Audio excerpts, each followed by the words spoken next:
This time we're going to talk about the By-Jon position or the on guard position, the fighting stance. It's very, very important stance in JKD and the only stance you need to learn.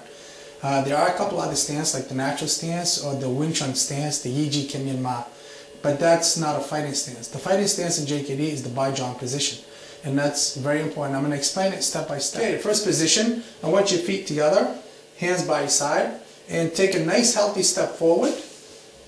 You know, it has to be nice and healthy, and rotate roughly around like 25 to 35 degree angle, and I want you to raise the rear heel about 2 inches off the ground or off the floor, and I want you both hands up, and they both have to remain nice and loose, and I want you to crouch back slightly, and I want the rear knee slightly bent, front knee turned inward, and front toes turned inward. And to check the proper By-Jon, I want the front toes to line up with the arch of your foot or the heel, and that gives you a proper By-Jon position.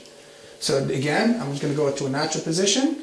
I'm going to step nice and healthy, and I'm going to turn, raise the heel 2 inches off the ground, open my hands, keep them nice and open, and relax and sink back. I want to crouch back nice and keep my whole posture nice and relaxed. And this is the By-Jon stance, the on guard position. Next move, I'm going to show you the next route to the By-Jon position. So I'm going to start in a natural position, bend, open, close. This is called Jeet Kune Do, goat restraining stance. It's Wing Chun form base or Silam Tao root.